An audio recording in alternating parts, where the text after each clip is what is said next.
Muy buenas tardes, que el Señor les bendiga. Les saludamos y bendecimos con la alegría de siempre. Que el Señor les guarde y les bendiga ahí en sus hogares, los que estamos aquí. Y damos comienzo con una breve oración como de costumbre. Amén. Bendito Padre que estás en gloria, en el nombre de tu amado Hijo Jesucristo, en esta tarde venimos una vez delante de tu presencia, agradecidos contigo, Señor, por tu amor, por tu misericordia, Señor, por este día que nos has regalado en tu infinita misericordia. Te pedimos, Señor, con mucha humildad, Padre Santo, que nos guíes a través de esta enseñanza, a través de este servicio, Señor, en el cual tú nos hablarás, estamos seguros de ellos. Te pedimos que nos unjas, Padre Santo, sobre todo, Señor, que unjas a tu siervo, Padre Santo, y que nuestros oídos estén receptos, Padre, a tu palabra en este día. Padre, te lo pedimos todo en el nombre de Jesucristo y te damos la honra, la gloria y la alabanza solo a ti, Padre, porque tú la mereces. Amén.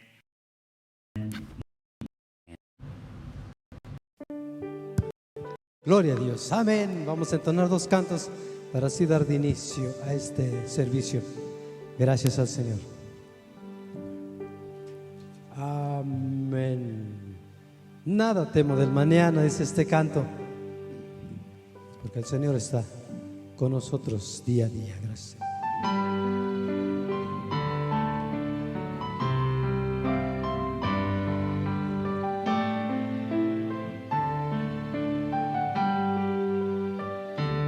Porque yo creo en el Señor, que me da su bendición. Él me da su paz y amor, mi buen Señor. Es el que me hace sentir, me da razón para vivir.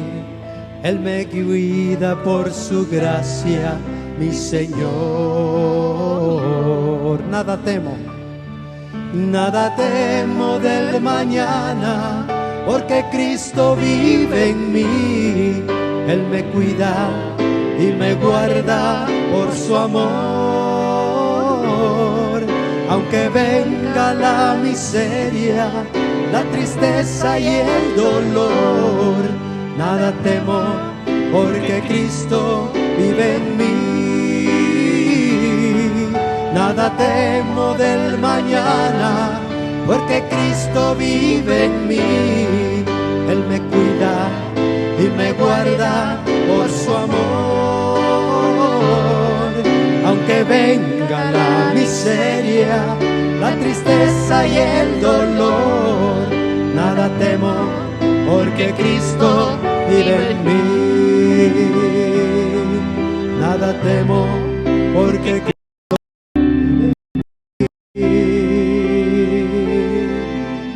el Señor es con nosotros todos los días. Gracias, oh Señor. Y te pedimos, oh Dios, que nos llenes ahora, Señor, con esta enseñanza que trae, Señor, tu siervo. Gracias, llénanos, oh Señor. Gracias. Como el siervo busca por las aguas, así clama mi alma por ti, Señor. Día y noche yo tengo sed de ti, y solo a ti buscaré.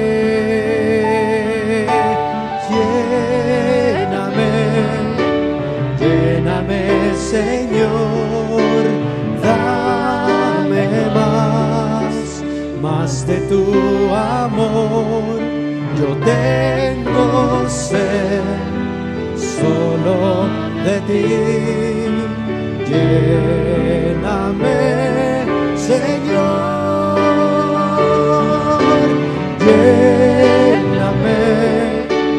Lléname, Señor, y dame más de tu amor. Yo tengo sed solo de ti. Lléname, Señor,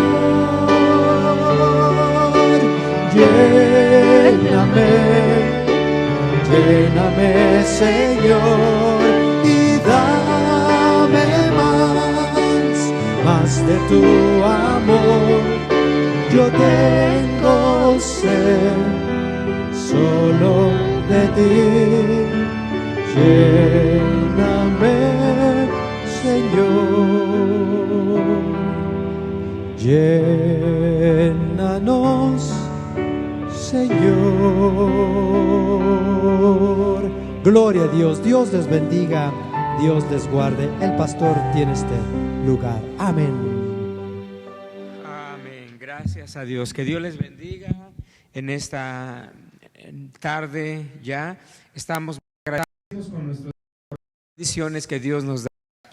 Que oremos antes de todo para dar inicio a este tiempo de enseñanza de la palabra de Dios. Padre que estás en los cielos, en esta hora estamos, Señor, delante de ti, dándote gracias, Señor, por este tiempo maravilloso que tú nos concedes, la vida y la bendición. Oh Dios, recibe la honra, la gloria, el poder en esta hora maravillosa, y te pedimos, Señor, que en esta noche, Dios eterno, tu Espíritu Santo nos asista con su presencia maravillosa, oh Dios, y que sea el Maestro por excelencia para escuchar la bendita y gloriosa palabra de Dios. Gracias en esta hora, porque eres digno de ser glorificado. En el nombre de Jesús te doy gracias, ahora y para siempre. Amén, amén. Gracias a Dios. Que Dios les bendiga a todos en esta hora, y estamos muy agradecidos con el Señor por todas sus bendiciones. Ocupen sus lugares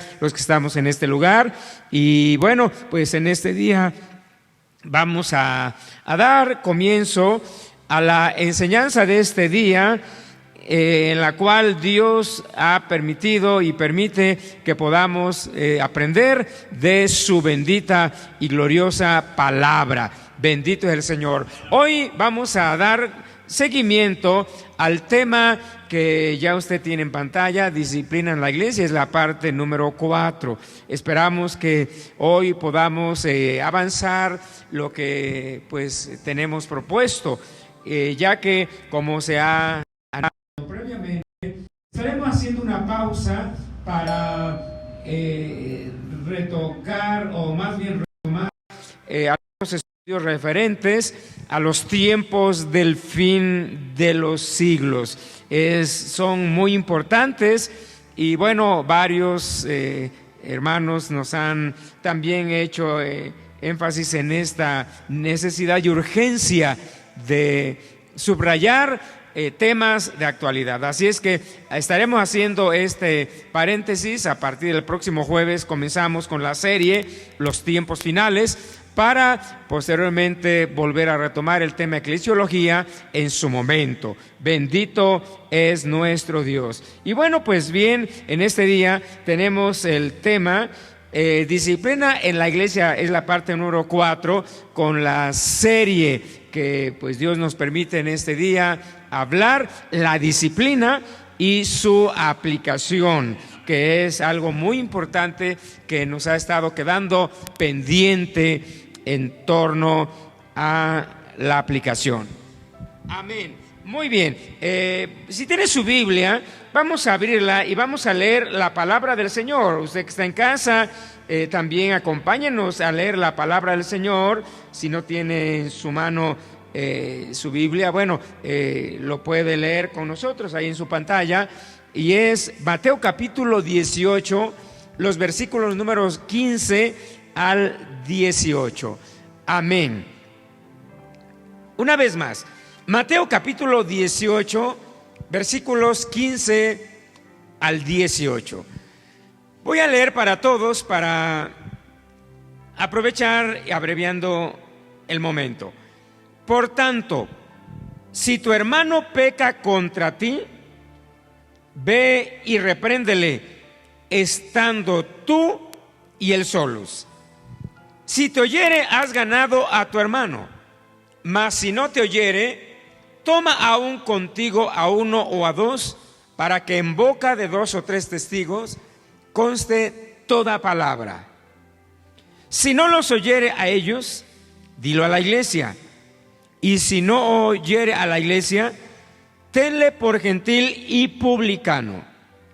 De cierto os digo que todo lo que atéis en la tierra será atado en el cielo, y todo lo que desatéis en la tierra será desatado en el cielo.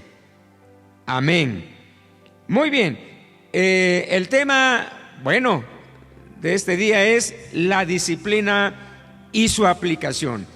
Es decir, cómo se debe, de acuerdo a las Escrituras,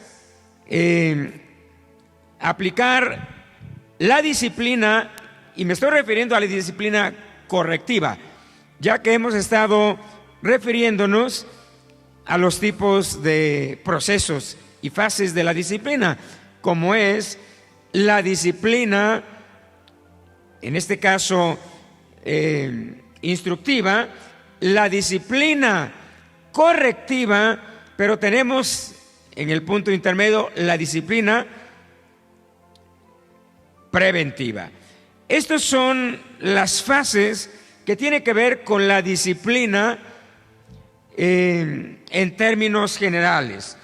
Hoy vamos a abordar, o más bien desde el jueves pasado, hemos estado ya hablando sobre lo que es la disciplina correctiva y aprendimos varios aspectos importantes de que la disciplina correctiva implica la instrucción, la exhortación, la amonestación y la reprensión.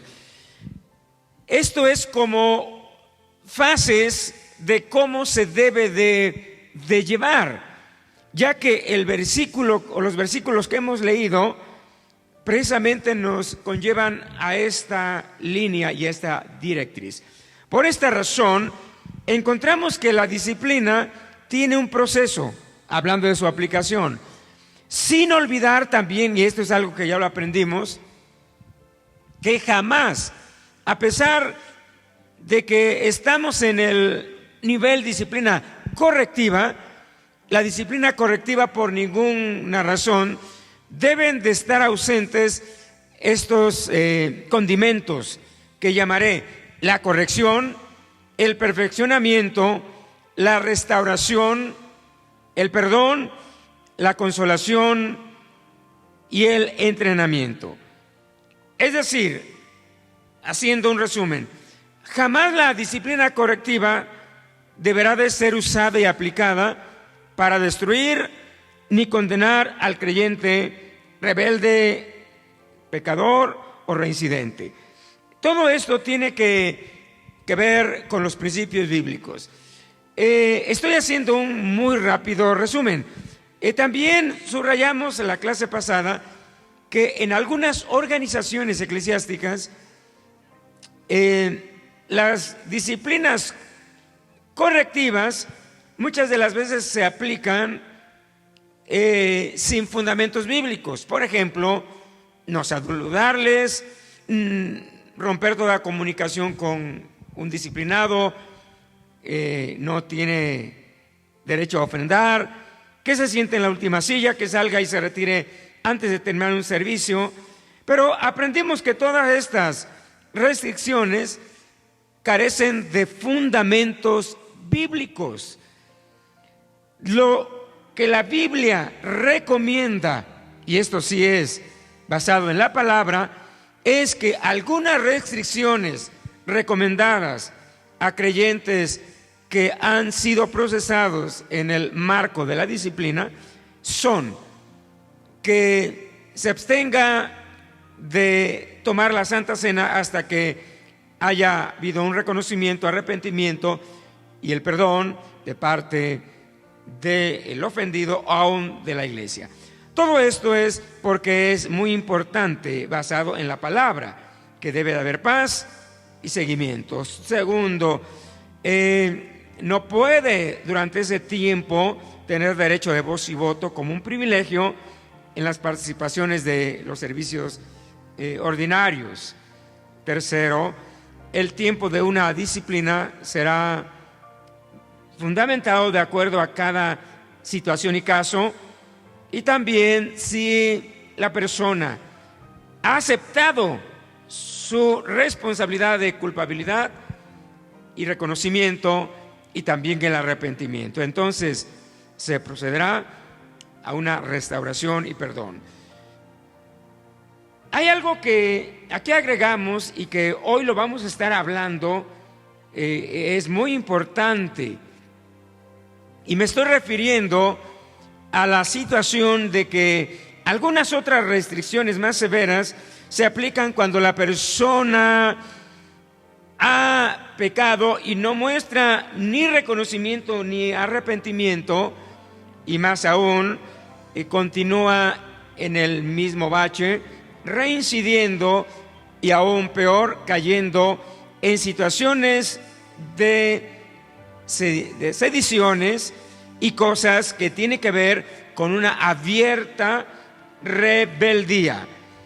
Aprendemos que la palabra sedición es la acción de una o más personas rebeldes que promueven y se levantan en rebelión ante la autoridad establecida por Dios, ya sea gubernamental o en las iglesias, la de un pastor.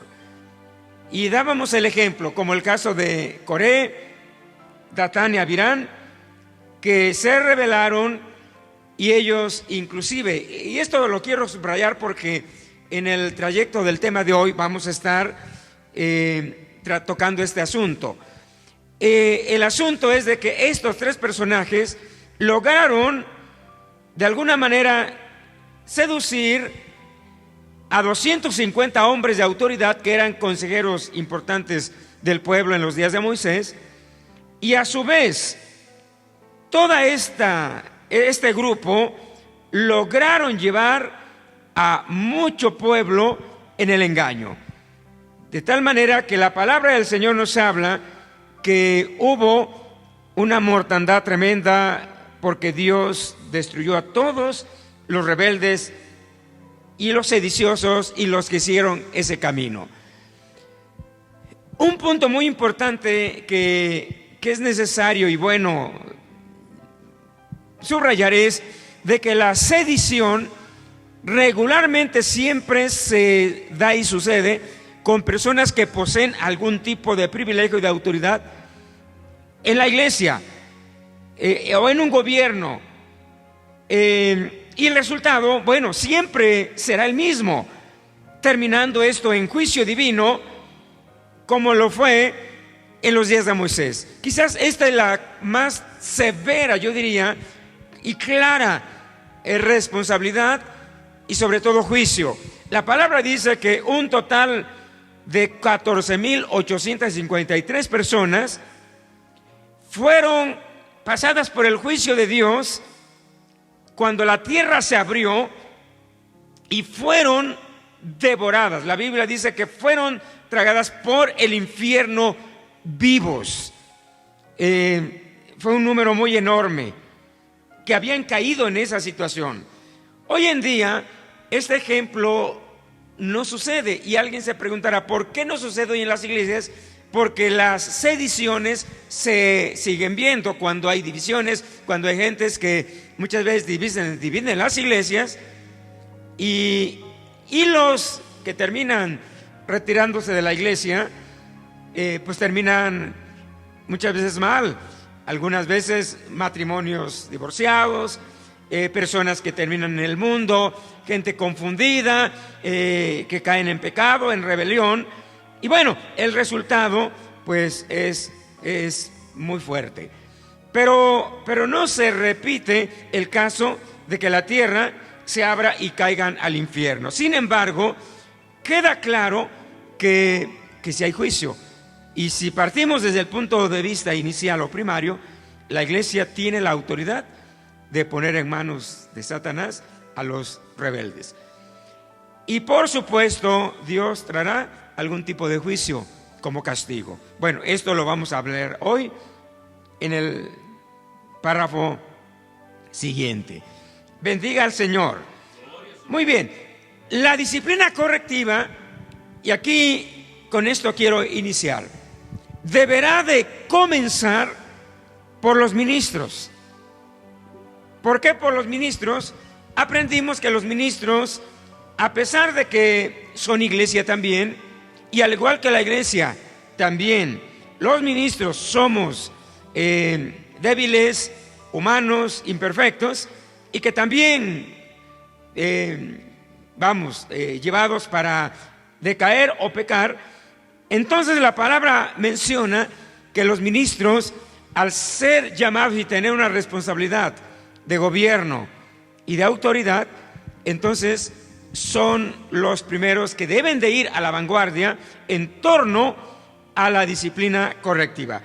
Sin embargo, esto no quiere decir que los ministros, al ser primarios en estudiar esta situación, que desafortunadamente en las iglesias esto se ha pasado por alto, y muchas veces más bien lo contrario, los ministros son los que menos son disciplinados. ¿Por qué? Por tener autoridad y privilegios, y de alguna manera ellos la aplican, pero no se la aplican a sí mismos. Entonces este es un grave fenómeno que está sucediendo hoy en las iglesias, sobre todo en iglesias independientes, donde los líderes y pastores no tienen una autoridad que pueda sancionarles en una disciplina.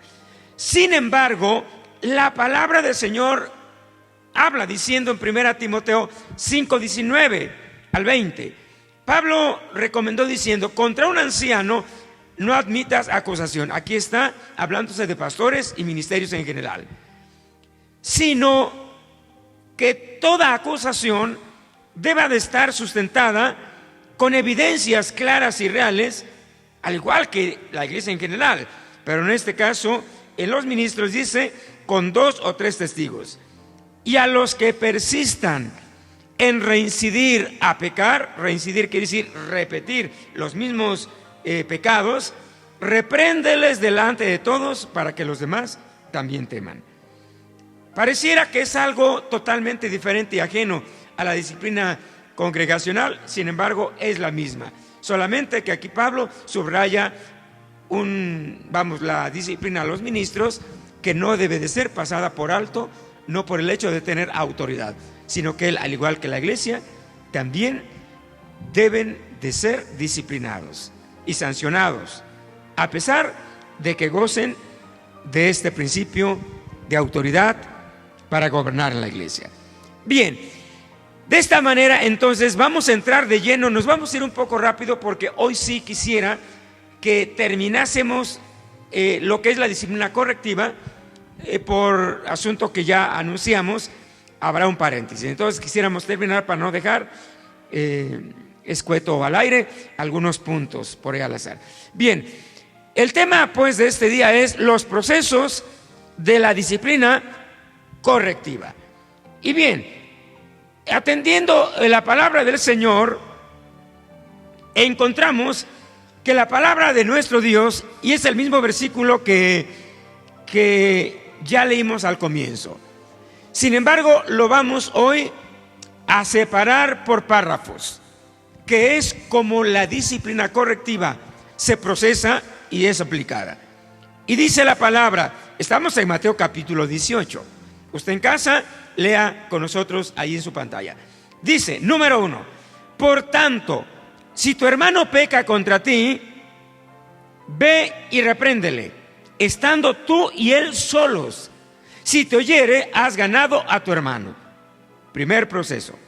Segundo, mas si no te oyere, toma aún contigo a 1 o a 2 testigos. Aquí es esto. Para que en boca de 2 o 3, note usted aquí, se habla de 2 o 3, no de 1. Sí, para que en boca de 2 o 3 testigos conste toda palabra. Es decir, 1 no es aceptado bíblicamente, aunque pareciera que parte del versículo habla, dice, toma aún contigo a 1 o 2, pero ahí obviamente está incluyendo al ofendido, pero enseguida la palabra dice, para que en boca de 2, y mucho mejor 3 testigos, conste toda palabra. Número 3, y si no los oyere a ellos aún con testigos, ahora el asunto se va más allá. Dilo a la iglesia. Y si llevando a la iglesia el asunto ahí se arregla, ahí paró el asunto. Sin embargo, si dice la Biblia, si aún llevándolo a la iglesia, ni aún a la iglesia los oyere, la palabra ahora va al número 4. Y si no oyere a la iglesia, tenle por gentil y publicano. Oiga, la palabra es clarísima y no hay necesidad de tanta interpretación. Sin embargo, es importante subrayar el principio bíblico. Enseguida la palabra del Señor dice: de cierto os digo que todo lo que atéis en la tierra será atado en el cielo, y todo lo que desatares en la tierra será desatado en el cielo. Pareciera que este último párrafo de estos versículos textuales como que cambia de tema, pero no es así. Esta última parte que ya yo no enumero, porque los procesos están basados en estas 4 facetas, pero enseguida la Escritura narra diciendo: de cierto os digo que todo lo que atéis en la tierra será atado en el cielo, y todo lo que desatares en la tierra será desatado en el cielo. Y por el espacio no ocupo otra parte del mismo versículo textual, donde dice: porque donde 2 o 3 están reunidos, todo lo que propusieren será hecho.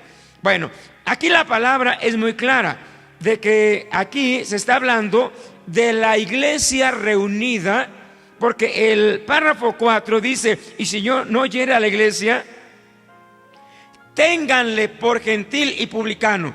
Aquí ya la iglesia está tomando autoridad. Yo no sé si usted recuerda en un tema anterior general que hablamos de eclesiología, que la iglesia tiene poder.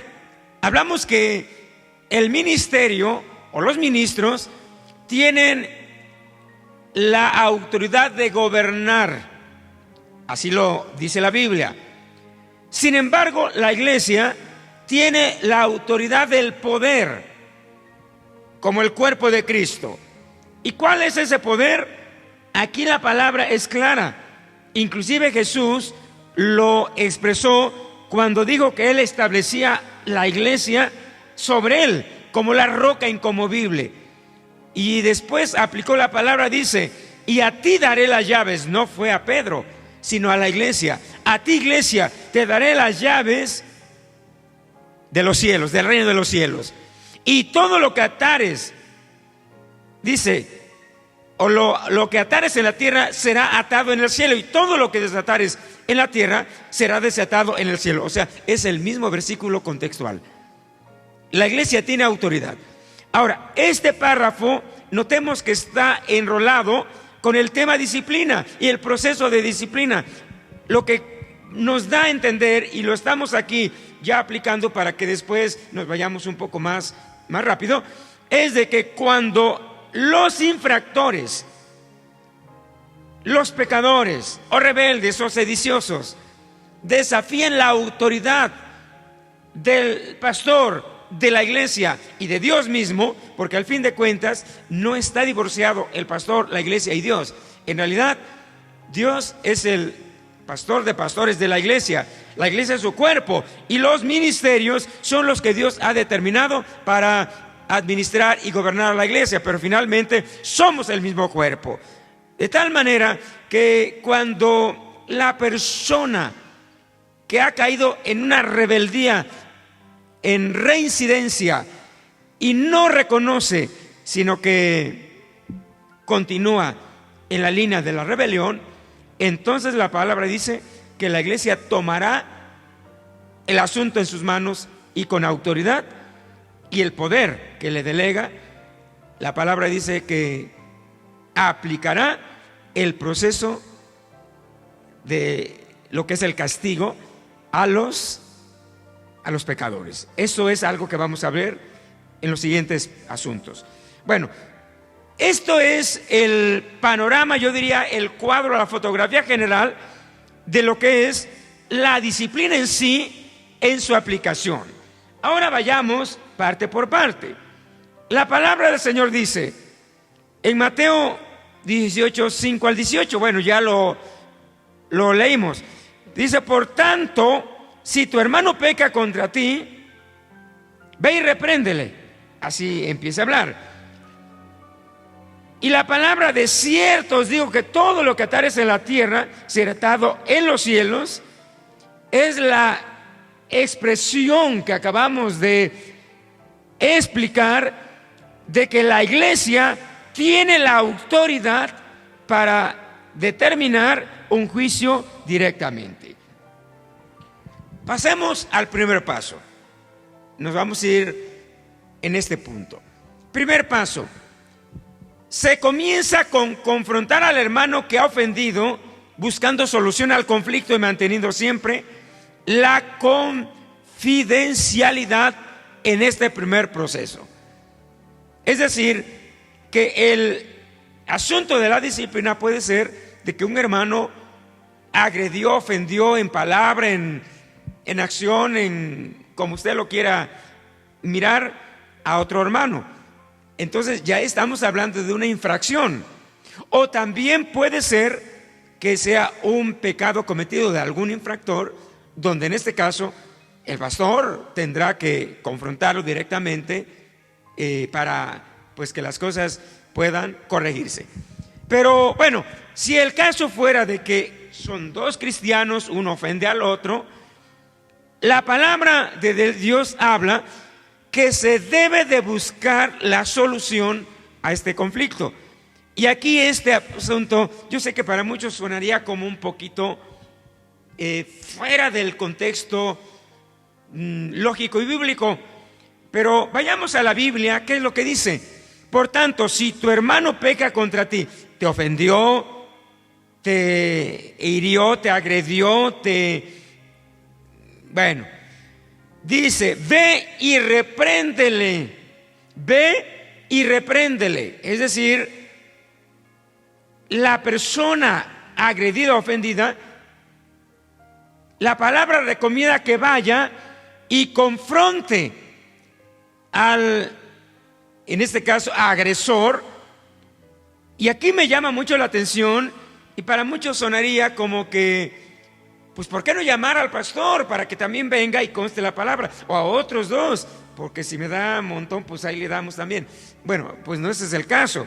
Sin embargo, aquí la palabra es un tanto muy enfática: estando tú y él solos, las dos personas. Si te oyere, has ganado a tu hermano. Si te oyere, has ganado a tu hermano. Esto sería como la panorámica de que en la iglesia, por ejemplo, dos cristianos tuvieron un altercado porque uno al otro lo agredió en palabra, al amor hasta un golpe, o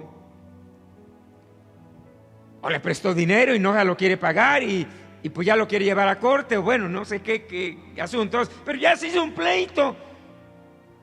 O sea, ya el asunto está, pues bueno, candente porque uno agredió al otro. O sea, cualquier tipo de situaciones. Lo más aquí quizás para muchos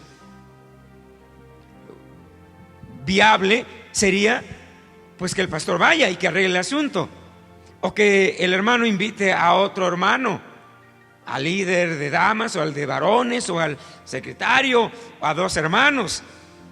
Pero hacerlo de esa manera se haría brincar el proceso que la Biblia, porque es la palabra, yo no lo escribí, es más, el mismo Señor por su propia boca lo expresó. ¿Qué es lo que aquí se recomienda?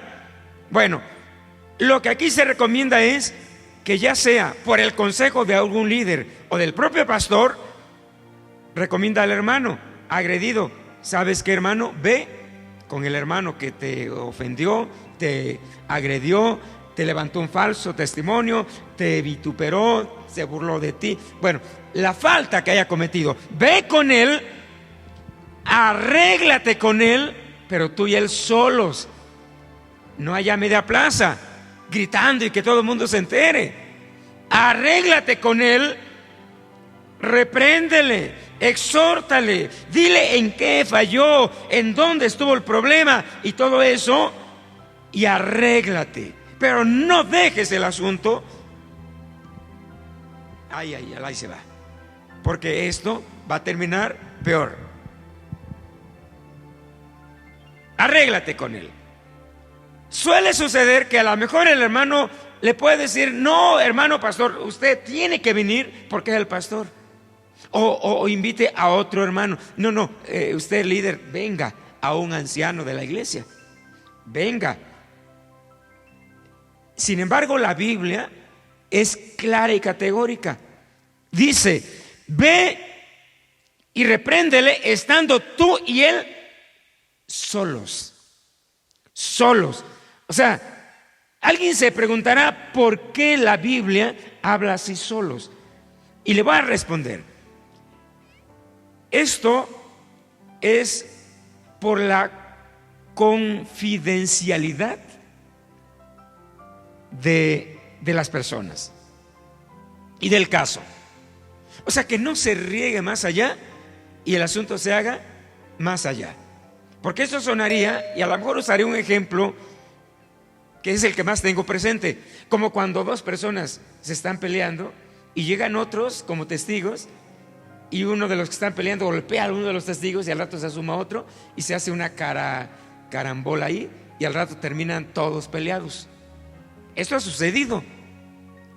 Por ejemplo, en los partidos de fútbol empiezan dos peleándose, se mete uno y al rato son miles peleándose. Y en las iglesias así sucede, de que el problema a lo mejor no era tan grave y lo podían arreglar solos, sin la necesidad inclusive de que esté el pastor o un líder o inclusive otro hermano. Arréglense solos como cristianos. Y ahí van los dos, y el agredido pues le va a tener que decir: hermano, mira, me heriste, me levantaste un falso testimonio, me agrediste, reconócelo. El otro seguramente, si es cabal y sensato, va a decir: hermano, es verdad, creo que sí me sobrepasé, perdóname, que el asunto ahí termine. Y ahí se dan la mano, se perdonan, o perdona uno al otro, y la cosa no pasó a mayores. Todo quedó en paz, en bendición, y no pasó a más allá de que aún después toda la iglesia pues sepa el asunto, porque esto se hace peor, hermano, cuando muchas veces, como dice un refrán, no hacer una tormenta en un vaso de agua. Entonces, ve y repréndele estando tú y él solos. Si te oyere, has ganado a tu hermano. Ahora, ¿cuál debe de ser la actitud del agredido para ir a reprender y confrontar al agresor? ¿Cómo debemos de comportarnos con los que cometen una falta? La palabra es clara: hermano, si alguno fuere sorprendido en alguna falta, vosotros que sois más espirituales, restaurarle con espíritu de mansedumbre, considerándote a ti mismo, como diciendo que tú también puedes fallar y algún día tienes que pedir perdón y te tienen que perdonar. No sea que también seas tentado. Sobrellevad las cargas los unos de los otros y cumplid así la ley de Cristo, que amándonos unos a otros entraremos al reino de los cielos. Esto, muchas de las veces, los pequeños problemas en la iglesia, cuando no se siguen estos pasos, terminan en grandes problemas, y al rato se hacen carambolas, y muchas veces en las iglesias, por alguien que ofendió al otro, se terminan yendo 3, 4 familias. ¿Se da cuenta de esto? Cuando no era el caso, porque el asunto no lo arreglaron a tiempo. Y no hablo del pastor, hablo de la persona, y muchas veces por la ignorancia. Ahora, yo sé que esto quizás para la iglesia y los que están hoy en sus extensiones, lugares, era algo nuevo, aunque lo habían leído. Sin embargo, no se había aplicado. Sin embargo, después de hoy, al entender este principio, entonces no se debe de infringir estos asuntos para hacerlos caóticos. El primer paso: si dice la Biblia, te oyere y hubiere acuerdo, reconocimiento y arrepentimiento, has ganado a tu hermano, y la cosa no pasó a mayores. Ahí se terminó el conflicto y el problema, borrón y cuenta nueva, en paz y en bendición. Sin embargo, no todo termina ahí, porque posiblemente el agredido lo aplicó, fueron solos, él fue a su casa o lo llamó ahí en el templo, pero solos, y resulta que el infractor, en vez de reconocer, pues la hizo todavía más grande. No reconoció y todavía agredió más al hermano. Entonces, ¿qué pasa? Se pasa al segundo paso, como le dice la palabra. Y esto es importante entenderlo. La palabra dice: mas si no te oyere, toma contigo a uno o a dos, para que en boca de 2 o 3 testigos conste toda palabra. No me escuchó, el agresor no entendió ni aceptó que era culpable, y todo lo contrario, siguió agrediendo más al hermano. Entonces el hermano toma a 2 o 3 testigos, y entonces va de nuevo para que ya conste toda palabra, porque cuando no hay testigos, muchas veces se puede desalinear falsificando las versiones. ¿Qué quiero decir con esto? Que es que él me ofendió, fui a pedirle que reconociera y no reconoció, y el otro va a decir: no es cierto, vino y en vez de pedirme perdón, más bien me agredió también, y se da cuenta. Entonces el asunto ya es un mano a mano. Para que esto no suceda, la palabra dice: mas si no te oyere, toma a 1 o a 2, para que en boca de 2 o 3 testigos conste toda palabra. En la medida en que la persona rehúsa arrepentirse, en esa misma medida se va perdiendo el privilegio de la confidencialidad. ¿Qué es confidencialidad? Lo secreto. Sino que en ese momento ya se empieza a ventilar con 1 o 2 testigos que el hermano que está infringiendo, ofendiendo, está mal. Aún así, la recomendación bíblica siempre será, y el propósito, no de herir o destruir al hermano que ha pecado, sino ayudarle a restaurarse. El asunto, llevar a 2 o 3 testigos, no es para que esos 2 o 3 testigos, después de la plática, salgan corriendo a ventilarlo a los 4 vientos. Sí, el hermano, esto, o sea, como iglesia tenemos que entender este asunto. La iglesia tenemos que ser madura. Si me llamaron como testigo, quiere decir que eso lo tengo que guardar. Los pastores, inclusive, eres un pastor, yo lo he entendido hacia la Biblia, que el pastor, cada vez que un hermano trae a alguna falta para pedir el consejo y viene para confesarla, obviamente que los pastores no confesamos a los miembros. Sin embargo, los miembros muchas veces vienen y confiesan sus faltas para ser ministrados. Ahora, eso no quiere decir que el pastor, ahora ya como un testigo de lo que alguien confesó, pues se va a dedicar a publicarlo a los 4 vientos. Eso sería una falta moral. Bíblicamente, los testigos, desde el Antiguo Testamento, en el libro de Deuteronomios, se habla que los testigos, sobre ellos también pesaban ciertos principios de leyes, que ellos tenían que guardar el secreto de lo que ellos se les había atestiguado. Por eso se llaman testigos.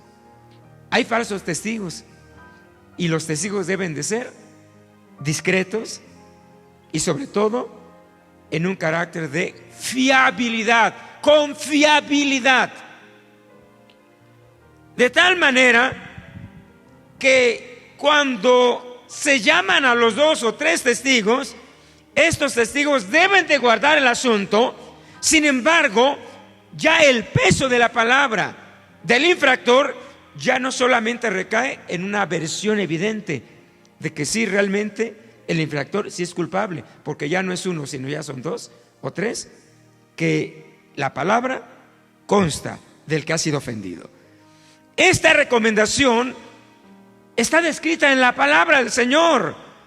En la Biblia se nos habla en el Antiguo Testamento que era la razón por la cual en la ley de Moisés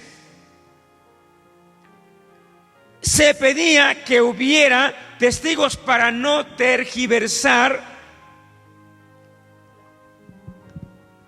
los hechos, o que se pudiera acusar a una persona falsamente sin tener evidencia. ¿Qué dice la Biblia? Deuteronomios 19:15. No se tomará en cuenta a un solo testigo, porque ese un solo testigo podría ser comprado por el agredido. Y más si llamó como testigo a su más íntimo compañero o amigo. Puede falsear la versión y decir, sí es cierto, sí lo ofendió y no dijo así, dijo asado. Entonces puede malversar. Pero cuando ya son 2 o 3, la palabra ya no se puede deteriorar. Dice, de tal manera no se tomará en cuenta a un solo testigo contra ninguno, en cualquier delito ni en cualquier pecado. En relación con cualquier ofensa cometida, solo por el testimonio de 2 o 3 testigos, la acusación se podrá mantener en pie. Pero si fuera uno, no será válida. No será válido. Es decir, que usted fue ofendido, invitó a un testigo para que fuera a arreglar porque el que lo ofendió no lo reconoció. Ese testigo no puede ser fiable o confiable su versión, porque es solo uno. Y ese uno puede muchas veces malograr y pervertir la evidencia de los hechos. Bíblicamente siempre se recomienda que sean 2 o 3 testigos como mínimo. Continuamos en esta línea. Si con la presencia de los testigos el hermano acepta y confiesa su falta, porque aquí el ofensor, al ver que ya hay 2 o 3 testigos, dice, no, pues la reconozco, o mi caso se va a ventilar más allá, porque viene un proceso más. Y muestra arrepentimiento. Es deber del que ha sido agredido expresar perdón inmediatamente, aunque las consecuencias del pecado del agresor van a ser inevitables. En Hebreos 12:11 la palabra es clara, dice, en verdad que ninguna disciplina al presente parece ser causa de gozo, sino de tristeza, pero después da fruto apacible de justicia a los que en ella han sido ejercitados. Oiga, qué maravillosa es la palabra, ¿no le parece? Es muy clara y exacta. No hay, error a divagar y torcer los conceptos de la palabra. Ahora, si el caso ahí no terminó, porque el rebelde pecador, a pesar de que hay testigos que pueden atestiguar que sí es verídico ante las autoridades competentes y reconoce desechando la culpa, entonces la Biblia menciona el tercer paso. ¿Y cuál es el tercer paso? Dice, si no los oyere a ellos, al agresor y a los 2 o 3 testigos, entonces el caso se va ¿a dónde, hermanos? A la iglesia. Dilo a la iglesia. Es claro que, y aquí quisiera enfatizar antes de continuar, es muy claro que si usted o yo hemos cometido una falta en contra de alguien y ese alguien viene y nos confronta diciendo, mira, me ofendiste, hiciste esto, hermano, es deber nuestro reconocer y decir, perdóname, hermano, fallé. Todos fallamos. Usted ha fallado, yo he fallado. Yo me gozo porque en algún momento dado alguien, no faltó el momento en que viniera y me dijera, hermano, pues es que me ofendió con esto que dijo. Y lo que tengo que hacer es de que si tengo legítimo defensa, pues bueno, lo aclararé. Y si no hay evidencia y si fue una culpa, tengo que aceptarlo. Y de ahí no pasa el asunto, hermano, perdóneme, nos damos la mano, asunto arreglado. Oiga, qué maravillosa es la palabra. Pero ¿qué pasa si yo digo, no es cierto, yo no dije nada?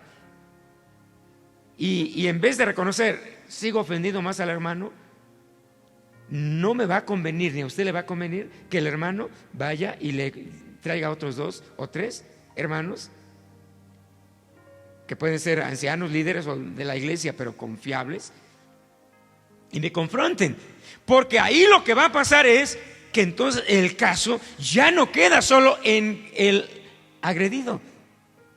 Y como agresor, creo que no es bueno que el caso se vaya más allá, donde al rato ya son 4 que ya lo conocen.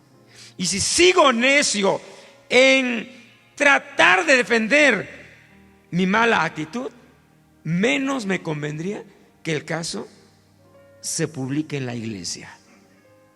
Yo sé que esto, el asunto de la disciplina, poco se está dando en las iglesias. Aquí mismo, en nuestra iglesia, por ser una iglesia que estamos creciendo en estos asuntos, hablo de la iglesia, no se han aplicado estos asuntos que debieron ya de aplicarse desde algún tiempo atrás. Sin embargo, nadie estaría muy satisfecho en que el caso de una rebeldía, pecado o agresión se ha ventilado en la iglesia, donde los hermanos, sobre todo los bautizados, estén sabidos. Ahora, aquí la pregunta, alguien lo preguntaba, habría quizás, ¿pero por qué la iglesia? ¿Para que se haga más grande el chisme? No. Es por eso que la iglesia tiene que ser disciplinada y discipulada. De que lo que en la iglesia se ventila se queda en casa. Pero muchas veces por ignorancia y falta de doctrina, las iglesias del vecindario no guardan lo que en casa se descubre. Y muchas veces la iglesia de la esquina ventila a los 4 vientos lo que está sucediendo ahí. Y todo el vecindario se da cuenta de lo que está sucediendo en esta iglesia. Y todas las iglesias se dan cuenta de lo que está pasando en aquella iglesia. Y el caso de un hermano rebelde lo conocen todo el mundo. Y el caso, inclusive, voy a ir más allá, al amor de un pastor infractor que cayó en pecado, o que cayó en una rebeldía, o se emborrachó, o se peleó, o golpeó a un miembro de la iglesia. Y ahora todo la ciudad, toda la colonia, toda la población lo saben, porque la iglesia en cada esquina, cada miembro lo platica. No, sí, mi pastor se peleó, se emborrachó. Esto sonaría como en el hogar que la mujer o la esposa ventilara lo del esposo. Es que mi esposo me pega y a todo el pueblo sabe. Hay cosas, como dice el refrán, la ropa sucia se lava en casa. Lo mismo, hermano, aquí debe de suceder. Lo que se ventila en la iglesia debe de quedar en la iglesia. Pero esto muchas veces no sucede. Repito, por ignorancia, por falta de ética, por falta de discreción, o muchas veces porque hay hermanos que han caído en el asunto de la divulgación del chisme, pues en otras palabras, y van a ventilar lo que no. Todo asunto que en la iglesia se mencione, en cierta manera, es exactamente el mismo nivel de lo que los 2 o 3 testigos van a testiguar. Cuando el caso se ventila a la iglesia se convierte en testiga de un asunto a deliberar en disciplina. Y como tal, la iglesia como testigo debe de guardar a conveniencia, si así lo queremos ver, porque ninguna iglesia quisiera que el tema vergonzoso de un infractor sea conocido por todo el mundo. Que quede en casa, en la iglesia. ¿Y qué es en la iglesia? Donde se corrijan los males, los desperfectos, y se restaura a los infractores. Ven, si no los oyere a ellos, dilo a la iglesia. Eclesía significa asamblea local. ¿Para qué decirlo a la iglesia? Porque la iglesia local tiene autoridad para escuchar y determinar el caso. Segundo, en este paso se lleva el caso a la iglesia para que el caso sea expuesto, aclarado y determinado. Tercero, todo asunto de pleitos y disciplina debe de quedar entre los que se ofendieron y entre la iglesia local. Y por esta razón se debe de instruir a la congregación para mantener confidencialidad. Han sucedido casos aquí, bueno, en varios países, pero dos muy notorios aquí en este país, de ciertos evangelistas de un concilio. Uno fue Asambleas de Dios, otro que no recuerdo el otro. Eran personas muy afamadas en las pantallas de la televisión. Uno de ellos cayó en adulterio y el caso pues se ventiló hasta por televisión, cuando debió ser a nivel iglesia. Pero bueno, estos asuntos suceden. Ahora, ¿por qué llevarlo a la iglesia? Porque la iglesia tiene el poder y a la vez la autoridad y el privilegio de conocer el caso tal cual del infractor, para que el caso sea deliberado, corregido, perdonado si el infractor lo reconoce, y entonces perdonado, y debe entrar en un proceso de restauración en este sentido. Pero notemos que aquí ya vamos en el tercer paso. ¿Y por qué ya en el tercer paso? Porque la línea o la cuerda se sigue tensando, porque el infractor sigue necio, envanecido, reincidente en la culpabilidad no reconocida. Ahora, viene aquí algo muy importante. ¿Por qué Jesús determinó que casos de indisciplina no reconocidos sean expuestos a la iglesia? Por la siguiente razón: porque así el caso se aclara y a la vez la iglesia se involucra para restaurar al rebelde y pecador. Repito, el caso se aclara y a la vez la iglesia se involucra para restaurar al rebelde y pecador. O sea, la iglesia también tiene que ser involucrada para restaurar a los pecadores. Es decir, que cada uno de la iglesia ore, brinde palabra de exhortación, de amonestación. El caso es llevado a la iglesia para su conocimiento y juicio, para arrepentimiento y restauración del ofensor. Y aquí repetimos una vez más: la idea de hablarlo a la iglesia no es para que se ventile, se rumoree o divulgue fuera de ella, ni que inmediatamente se le expulse de la iglesia, sino para que la iglesia en conjunto busque en oración que el pecador se arrepienta y se restaure.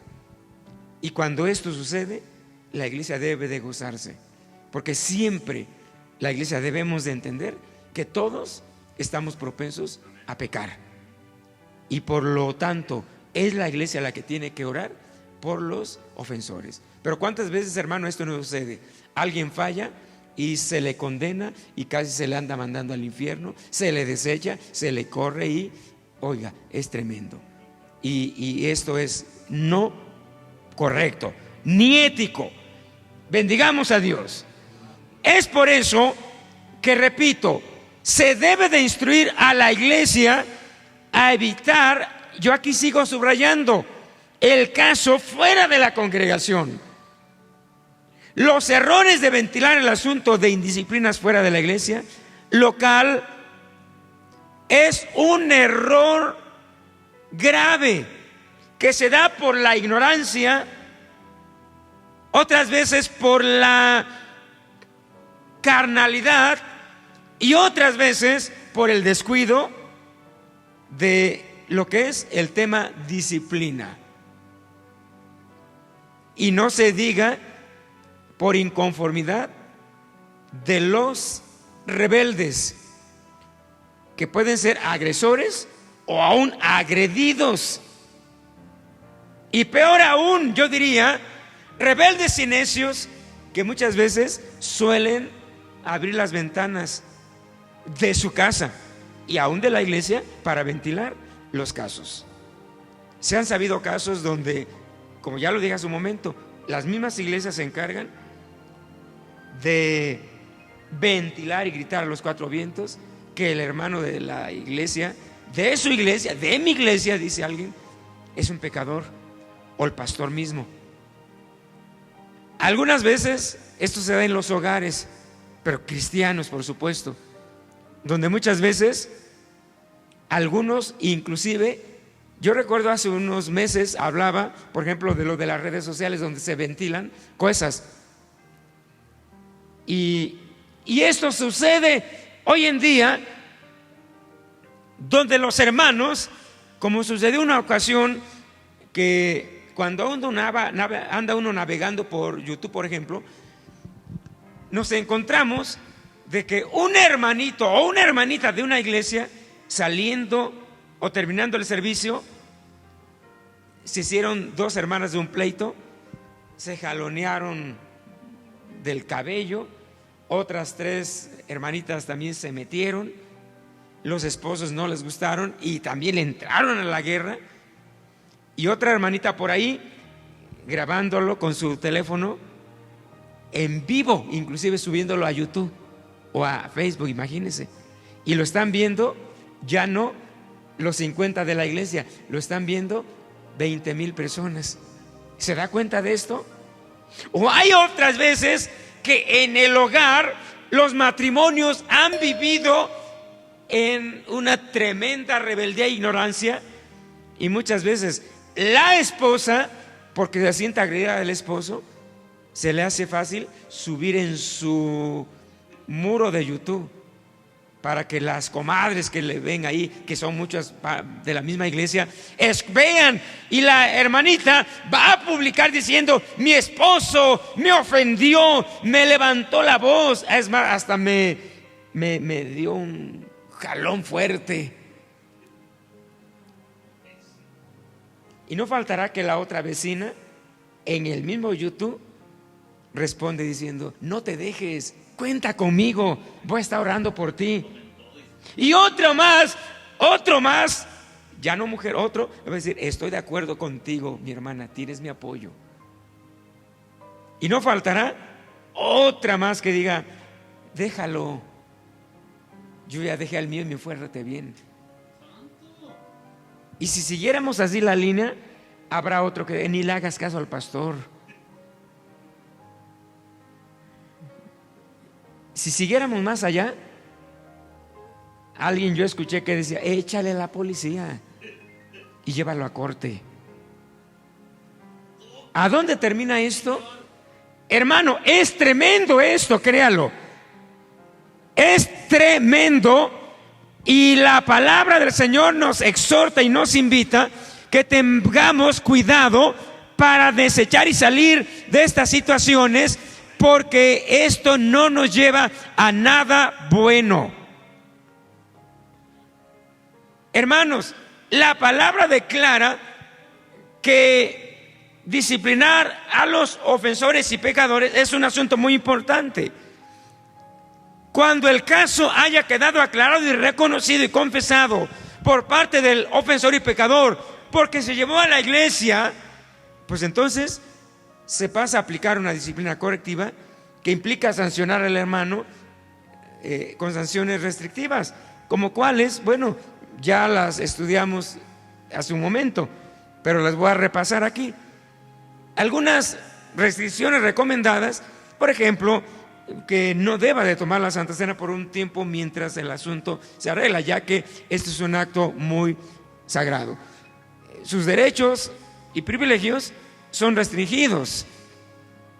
No puede participar en los servicios, esto queda en pausa.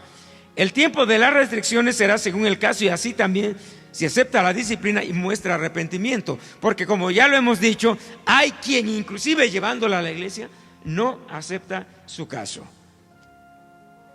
Algunas restricciones más severas pueden ser cuando la persona cae en una situación de falta de arrepentimiento, y peor aún, cuando ha caído en rebelión y pecados, y aquí vuelvo a mencionar el asunto de sedición. Porque el creyente, aún llevándolo a la iglesia, no aceptó su culpa. Que hay casos, es cierto. Yo les voy a dar un ejemplo de alguien en una iglesia que había pecado de adulterio. Y el caso fue llevado inclusive en todas las líneas hasta la iglesia, y aún a nivel iglesia. No reconoció. Y digo, no, pues de todas maneras sí, pero nomás fueron 2 veces. Pues oiga, que quería que fueran 100 veces. Y dijo que no aceptaba, porque era injusto. Entonces, eso es no ser receptivos a la culpa, al pecado. Ahora, ¿qué es lo que pasa cuando la persona cae ya en una necedad, inclusive de reincidencia, y peor aún, de rebeldía y de sedición? Pues entonces, aquí viene el paso siguiente. La Biblia habla, y aquí es donde vamos a ir entrando en esto que se pone muy tenso. El creyente deberá de ser separado de la iglesia.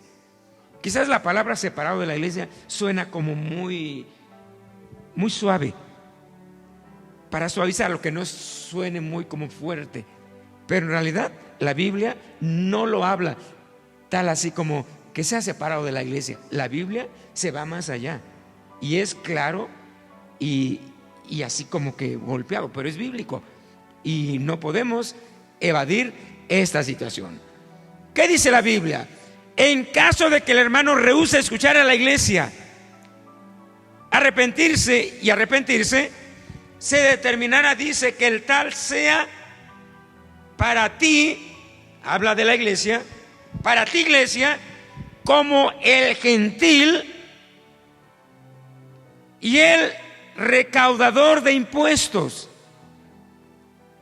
que eran los publicanos. Que el tal sea tomado para ti como el gentil y el recaudador de impuestos.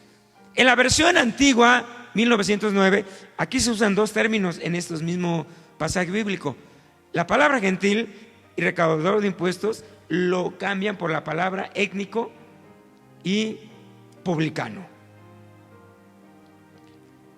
La palabra gentil o étnico quiere decir extraño. El tal sea tomado como un extraño, o sea, ignorado. Y 2, como un publicano. ¿Quién era un publicano? Les voy a decir en 2, 3 palabras. El publicano era el recaudador de impuestos del Imperio Romano, pero en las tierras judías. Que de por sí para los judíos el pagar impuesto ya era una carga ofensiva. Pero la carga, o más bien, pero lo más ofensivo era que los recaudadores de impuestos eran los propios judíos que servían al Imperio Romano. Es decir, que el Imperio Romano tenía una fórmula establecida en la recaudación de impuestos, que a lo que el imperio solamente le importaba era de que en cada provincia contrataba a publicanos o recaudadores de impuestos que eran judíos adinerados, y estos judíos adinerados pagaban un impuesto fijo cada temporada al Imperio Romano, y él cobraba al impuesto para recuperar lo que había pagado como una tarifa fija. Pero el recaudador de impuestos, él se encargaba de recabar o recaudar los impuestos de una manera injusta, y si recababa más era para él. Por eso eran personas muy adineradas. En la Biblia se mencionan varios, por lo menos dos. Uno, un así chaparrito, ¿alguien lo recuerda? Zaqueo. Otro altote llamado, su nombre era Leví, pero era Mateo el publicano. Y la Biblia menciona que los fariseos reprobaban a Jesús porque dice: si él de verdaderamente fuera un profeta, sabría que está comiendo con pecadores y publicanos, porque robaban al pueblo, lo oprimían. Tenían el poder y la fuerza, porque siempre ellos ahí estaban en los bancos cobrando a la entrada de y todos tenían que pagar, todo mundo. Y al lado de ellos había soldados romanos, así es que quien no pagara los apresaban. Y aquí la palabra usa ese término, que los pecadores, cuando reinciden y no aceptan, deben de ser tomados como gentiles y publicanos, o sea, despreciados. O sea, es una palabra muy fuerte, pero es palabra de Dios. Por eso dice la Biblia: y si no hiere a la iglesia, tenle por gentil y publicano. De cierto os digo que todo lo que atéis en la tierra será atado en el cielo, y todo lo que desatéis en la tierra será desatado en el cielo. Aquí entendemos que si después llevar el caso a la iglesia y aún así el infractor rehúsa escuchar el consejo de la iglesia lo tomará como gentil y recaudador de impuestos, étnico y publicano, extraño y desechado. Aquí es cuando finalmente la iglesia decide, de acuerdo a los conceptos bíblicos, separar al hermano del resto del cuerpo de Cristo. Esto casi, yo diría que casi ni con lupa se miran las iglesias ya, hermano. Todo mundo hace lo que quiere, lo que le place, desafiando autoridades, pecando, haciendo lo malo, sin importarle nada. ¿Por qué razón? Porque no hay disciplina, porque hay anarquía. ¿Recuerda usted esta palabra? La palabra anarquía significa ausencia de gobierno y de disciplina en una iglesia. Y donde no hay disciplina, las iglesias se corrompen. Y es por eso que a nivel mundial el 99 punto y tantos % de las iglesias viven una vida sin disciplina. Y viven iglesias que cada día envolviéndose en pecados, porque nadie corrige. Esto es lo mismo como en un hogar. Si en un hogar nadie corrige, el papá y mamá, los hijos se corrompen, y de ahí salen los asesinos, los ladrones, los violentos, que van a avergonzar a la familia, a la sociedad. Lo mismo sucederá en las comunidades. Por eso el evangelio está vituperado, porque en cada provincia siempre habrá un pastor que ha vituperado y pisoteado el evangelio, porque cayó en adulterio, porque se emborrachó, porque golpeó, porque demandó a la iglesia, porque corrió, cerró aquello, se empoderó del templo, de los bienes, de todo, porque, oiga, qué tremendo. O sea, la indisciplina empieza con los pastores, con los ancianos, con los líderes, y desemboca en la iglesia. Y la iglesia vive como quiere, porque no hay disciplina. Y si no hay disciplina, la iglesia se va a corromper. Pero si hay disciplina, la palabra dice, para que se avergüencen, aprendan a no blasfemar y tengan temor de Dios. De tal manera que cuando el proceso se ha llevado hasta el último paso, que es el cuarto, y el pecador, el rebelde, el sedicioso rehúsa escuchar el consejo aún de la iglesia, cuando se ha llevado a la iglesia, entonces la iglesia, junto con su pastor, tomarán la determinación bíblica de separar al hermano del cuerpo de Cristo. Este tema es muy importante. Yo espero que nos pueda dar tiempo de abordarlo ahorita aunque sea en grosso modo, pero lo vamos a hacer con la bendición del Señor. En la Biblia se nos presenta una serie de situaciones que tiene que ver con el tema de la separación del rebelde y pecador en la iglesia. En el mundo cristiano se mencionan las siguientes expresiones. Por ejemplo, la excomunión. La excomunión muchas veces suena mucho como en el catolicismo, pero realmente es una palabra aplicable aún en la iglesia cristiana.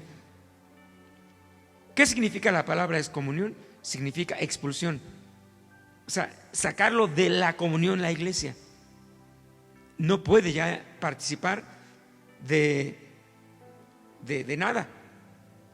Y sobre todo cuando es separado, cortado de la iglesia, pues muchas veces inclusive debe de ser tal cual en esta línea. La palabra expulsión quiere decir desechado y cortado de la comunión de la iglesia. No que venga la policía y se lo lleve a la cárcel. Eso no es. La palabra étnico significa extraño, anatema, maldito. Entregarlo a Satanás, ese es un tema pero muy serio, que en la Biblia Pablo en 2 ocasiones lo usó para castigar a personas demasiado rebeldes y sediciosas, contumaces. La palabra entregar a Satanás es la aplicación para castigo y corrección del pecador. Tito 3, 10 al 11. El hombre que causa divisiones después de una y otra amonestación, deséchalo, es decir, córtalo, sepáralo del cuerpo, sabiendo que el tal se ha pervertido y peca y está en condenación por su propio juicio. Es decir, que un pecador reincidente, un pecador que a pesar de la exhortación rehúsa y continúa pecando, tiene que ser cortado. Pero qué lamentable que muchas veces en las iglesias no sucede esto, donde los hermanos siguen pecando. Hace un año se divorció, el otro año se emborrachó, el otro año robó, el otro año golpeó a uno, el otro año y oiga, o sea, pero peor aún, pastores. No, pues que el pastor sí, pues ya dejó a su esposa sin causa, pero ya se casó y sigue ministrando. Y lo más irónico, hasta poner en disciplina a medio mundo y él, pero bien campante, imagínense. ¿Qué vergüenza es esto, hermanos? Qué vergonzoso es. Y los hay. Muchos casos. Vámonos en esta área por partes. La palabra del Señor nos habla que es muy importante, y aquí quisiera todavía un poquito subrayar el asunto, porque es importante llevar y exponer el caso a la iglesia. ¿Por qué? Bueno, desde el intento de que el creyente rebelde y pecador reconozca su error y de que el rebelde y pecador no está reconociendo el error ni hay reconocimiento, la iglesia deberá de ser advertida para que no caiga en el engaño ni en el fraude cuando el creyente sea inclusive hasta un extorsionador y pecador. Conocimos a un cristiano que a medio mundo le pedía dinero y no le pagaba, y finalmente pues ya no aguantó porque a todo mundo se le iba encima. No había disciplinas, pero todo mundo ya lo quería demandar. Se fue de la iglesia, se fue a otra iglesia y allí siguió con sus fechorías, extorsionando a medio mundo. Ese es un solo caso, pero hay cristianos que en la iglesia, si se le quiere corregir, pues se va de la iglesia porque aquí lo quieren poner en disciplina y se ven a la otra. Y sobre todo busca iglesias donde pueda nadar a sus anchas, donde no le digan nada, porque iglesias hay demasiadas, hermanos, para escoger al gusto, al tamaño del cliente, y sobre todo iglesias donde no me señalen mi falta. Aquí volvería al punto de que antiguamente, hoy esto se ha complicado, aunque debería de retomarse. Antiguamente, yo todavía recuerdo que cuando un pecador en una iglesia no reconocía y el pecador se iba de la iglesia, se enviaban cartas a las iglesias hermanas para alertarles y a evitar que ellas mismas cayeran en las fechorías del cristiano rebelde, pecador, estafador y sedicioso. Hoy esto resulta muy difícil. La separación del hermano del resto del cuerpo de Cristo es una consecuencia de su persistencia en reincidir en los mismos pecados. Es lo que produce finalmente su separación. Además os digo que si 2 o 3 se ponen de acuerdo sobre cualquier cosa que pidan en la tierra, les será hecho. Está hablándose de la iglesia tomando acción. La declaración bíblica expresa que los pastores junto con la iglesia tienen el respaldo de autoridad permitido por Dios. Así que si un hermano rebelde no acepta corregirse, sufrirá las consecuencias de su necedad y su pecado. Y aquí terminamos con este punto. Las consecuencias de los que son cortados del cuerpo de Cristo. ¿Cuáles son las consecuencias de los que son cortados del cuerpo de Cristo, separados, excomulgados? ¿Cuáles son las consecuencias? Bueno, en la Biblia se nos presenta. La primera es que los tales caerán bajo la disciplina del Señor. Esto sucede cuando el pastor y la iglesia confrontaron al creyente y no reconoció ni mostró arrepentimiento por su mala conducta. Aclaramos que aunque haya iglesias que junto con los pastores evadan la disciplina, finalmente Dios las aplicará enviando corrección, porque dice la Biblia, Dios no puede ser juzgado. Horrenda cosa es caer en manos del Dios vivo. Eso dice la Biblia. Hay 3 versículos bíblicos que son muy importantes. El primero, 1 Corintios 11:30, por lo cual hay muchos enfermos y debilitados entre vosotros y muchos duermen. Apocalipsis, he aquí yo lo arrojo en cama y en gran tribulación los que adulteraron con ella. Y dice, si no se arrepienten de las obras de ella, y heriré a sus hijos de muerte. Usted en casa siga leyendo la parte del versículo. Hebreos 12:6, porque el Señor al que ama disciplina y azota a todo aquel que recibe por hijo. Apocalipsis 3:19, yo reprendo y castigo a todos los que amo. Sé pues celoso y arrepéntete. Bendiga al Señor, hermano. El tema de la separación del rebelde, como ya su nombre lo mencionamos, tiene que ver, hermano, con las áreas que hemos estado ya recalcando, en la cual todo esto tiene que ver con, cortar al creyente pecador del cuerpo de Cristo. Y el primer asunto que Pablo aquí agregó, que es muy fuerte, dice, el tal se ha entregado en manos de Satanás. El primer versículo habla de la iglesia. Iglesia, el tal, entréguenlo en manos de Satanás.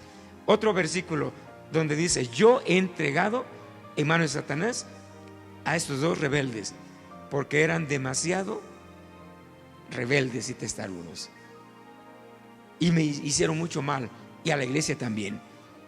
La palabra entregar a Satanás es una de las más terribles afirmaciones o versiones en la palabra. Esa es poner al creyente y rebelde, pecador, a Satanás, para que sea azotado y atribulado con enfermedades, pobreza, persecución, etcétera, etcétera. No ignoremos que el diablo tiene poder sobre nosotros cuando Dios se lo permite, con el propósito de arrepentimiento y restauración. Esto no quiere decir que la iglesia lo va a mandar al infierno y condenar. La palabra entregarlo a Satanás es de parte de la iglesia, con la autoridad que les dada, como que quitar ese cerco de protección para que el diablo venga y traiga a corrección, en palabras claras, castigar al rebelde pero en este caso quien lo va a hacer no es el juez ni la corte, es el propio Satanás. Esto es bíblico, hermanos, y en esta parte pues la Biblia lo menciona. Ahora, ¿por qué a una persona se le debe de entregar a Satanás? La Biblia habla que hay varias razones. Una, por pecados de incesto, adulterios de incesto. Dice 1 Corintios 5, 1 al 5: de cierto se oye que hay entre vosotros fornicación, y tal fornicación cual ni aún se nombra entre los gentiles. Es decir, que aún en los gentiles ni siquiera sucede lo que algunos cristianos están haciendo siendo cristianos. Tanto que algún cristiano, aquí estoy parafraseando ya, pero ahora vuelvo a la palabra, tanto que alguno cristiano tiene o vive con la mujer de su padre, incesto, o alguna con su prima, con su hermana, con su media hermana, con su sobrina, y vosotros estáis envanecidos. Habla de la iglesia. ¿No deberíais más bien de lamentar esto que sucede, para que fuese quitado de en medio de vosotros el que cometió tal acción? Ciertamente yo, como ausente en cuerpo, pero presente en espíritu, yo como presente he juzgado que al que tal cosa ha hecho, en el nombre de nuestro Señor Jesucristo, reunidos vosotros, la iglesia, y mi espíritu, con el poder del Señor Jesucristo. Oiga, qué palabra más tremenda. El tal se ha entregado a Satanás para destrucción ¿de qué? De la carne, no del espíritu, a fin de que el espíritu sea salvo en el día del Señor Jesús. ¿Cómo le entendiéramos esto? Que la persona muy rebelde vive en pecado, se le pide, ¿sabes qué? Deja a la prima, deja al tío, deja ese adulterio, deja esta fornicación, deja este pecado que estás viviendo, o sea, pecados graves, y la persona no lo acepta. Entonces la iglesia en conjunto lo entregan en manos de Satanás, y Satanás, ¿qué va a hacer? Lo va a castigar, va a golpear su cuerpo, enfermedades, pobrezas, etcétera, etcétera, para que él entienda y al rato se arrepiente y venga, para que su espíritu sea salvo, pero la carne sea golpeada, castigada. Es fuerte esto, pero es la palabra de Dios. Otra razón por la cual alguien puede ser puesto en manos de Satanás es por herejes. La palabra herejía viene de la palabra también en común, blasfemia. En 1 Timoteo 1:20 dice la Biblia: de los cuales son Himeneo y Alejandro, a quienes entregué a Satanás para que aprendan a no blasfemar. O sea, ellos estaban hablando herejías tan tremendas, que estaban contaminando a la iglesia, en cierta manera hasta haciendo una serie de sedición. Esto es grave, hermanos. Y Pablo dice: a estos dos hombres malvados, Himeneo y Alejandro, entregué a Satanás. Y todavía aún así Pablo vuelve a recalcar en 2 Timoteo 4, 14 al 15, Alejandro, o sea, aquí lo vuelve a recalcar: me ha causado muchos males, el Señor le pague conforme a sus hechos. Guárdate tú también, Timoteo, pues en gran manera se ha puesto a nuestras palabras.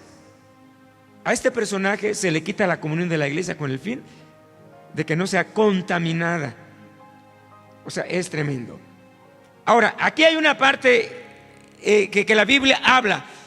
En 1 Corintios 5:11 la escritura habla, dice que con los tales ni aun comer con él. Más bien os escribí que no os juntéis con ninguno que, llamándose hermano, fuere fornicario, avaro, idólatra, maldiciente, borracho o ladrón. Con el tal ni aun comáis. No solo el no comer ni juntarse con ellos, sino evitar cualquier asociación. Debe de ser puesta en práctica por toda la iglesia en acuerdo, no solo en parte.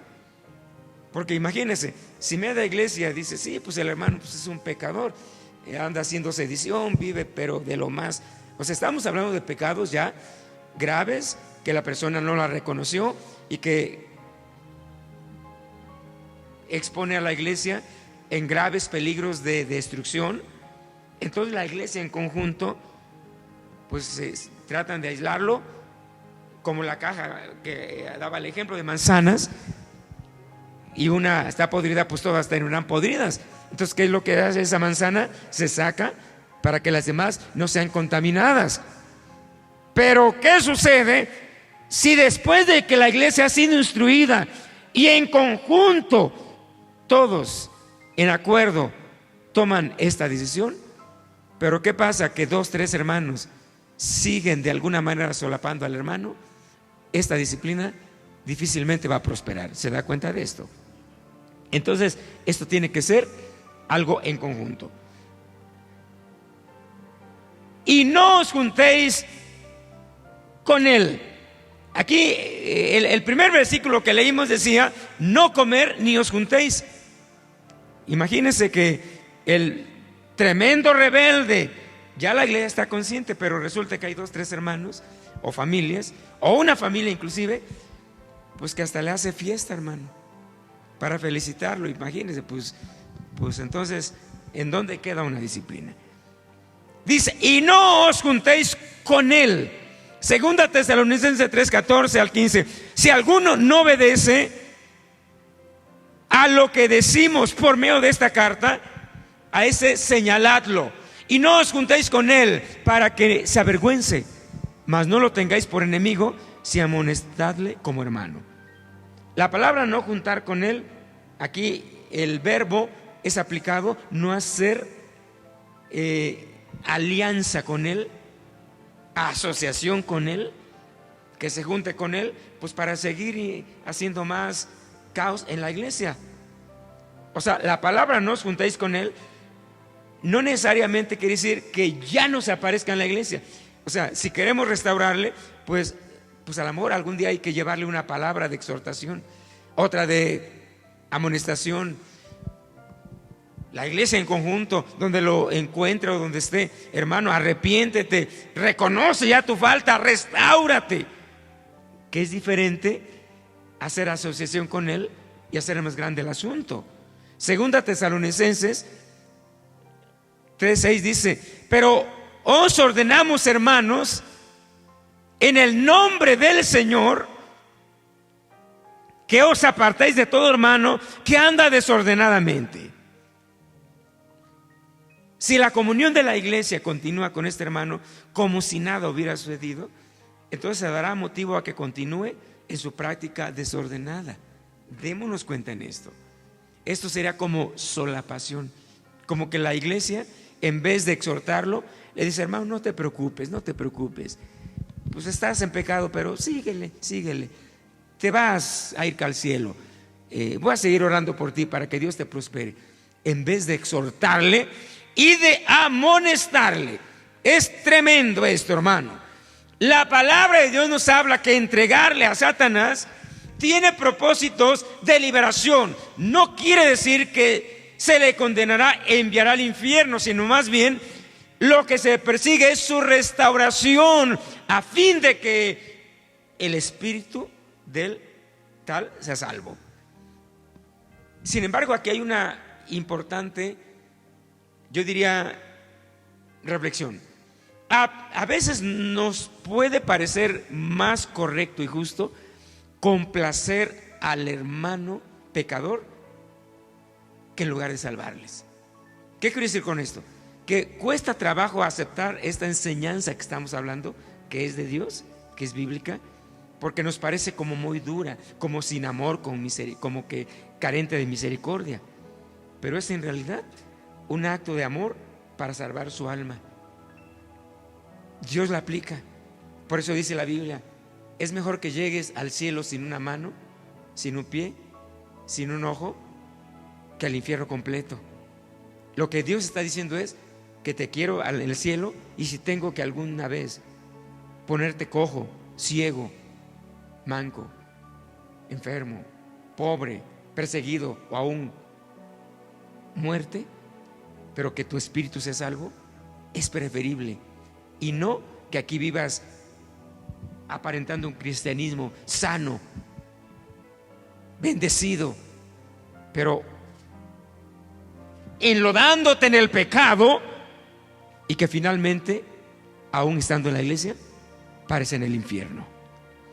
Por eso dice la Biblia: es verdad que ninguna disciplina al presente parece ser causa de gozo, sino de tristeza por la corrección, pero después dará fruto apacible de justicia a los que en ella han sido ejercitados, a los que en ella han sido